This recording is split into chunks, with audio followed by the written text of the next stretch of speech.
সাপ্তাহিক ছুটির দিন শুক্রবার মানে পাঠক দর্শনার্থীতে জমজমাট অমর একুশে বইমেলা। বিক্রয়কর্মী, প্রকাশক ও লেখকদের জন্য ব্যস্ততার দিন।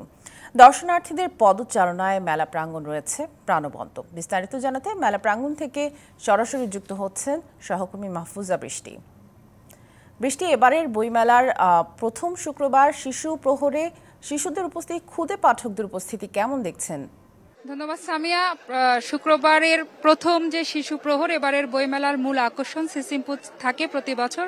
তবে এবছর সিসিমপুর না থাকায় বাচ্চাদের ভীষণ মন খারাপ আপনি দেখতে পাচ্ছেন। তবে শিশুদের উপস্থিতি কিন্তু অনেক বলা যায়, যেহেতু প্রতি বছর একটা আকর্ষণ থাকে।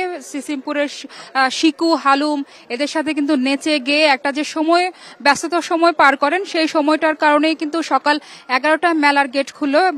11টার আগে থেকে কিন্তু বাচ্চাদের ভিড় জমতে থাকে। সেই সাথে অভিভাবক যারা আছেন তাদেরও কিন্তু আমরা উপস্থিতি বেশ দেখতে পাচ্ছি, বলা যায় উপস্থিতি সকাল থেকেই বলার মতো।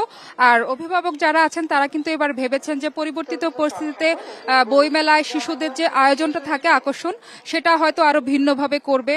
কিন্তু এখানে এসে যে দেখতে পেয়েছেন যে আসলে শিশুদের জন্য তেমন কোনো আয়োজনই নেই, শুধুমাত্র বুক স্টল ছাড়া। তো অভিভাবকরা বলছেন যে এইসব শিশুদেরকে কিন্তু উদ্বুদ্ধ করতে হয়, আকর্ষণ করতে হয়। তো সেই আকর্ষণটা ছিল সিসিমপুর, যার জায়গা থেকে এবারে একটু ভাটা পড়েছে। তবে সবকিছু মিলিয়ে আমরা দেখতে পাচ্ছি যে শিশুরা বিভিন্ন রঙিন রঙিন বইয়ের মলাট দেখে কিন্তু তারা উচ্ছ্বাস এবং খুশি প্রকাশ করছে। আমরা যদি একটু কথা বলি একজন শিশুর সাথে, যে তোমার কেমন লাগছে এবার সিসিমপুর দেখতে পেয়েছো? না, ভালো লাগছে। ধন্যবাদ।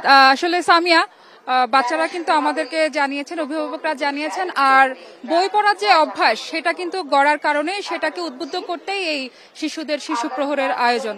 সামিয়া, এই ছিল আমার কাছে। বৃষ্টি, ধন্যবাদ আমাদের সাথে যুক্ত হবার জন্য।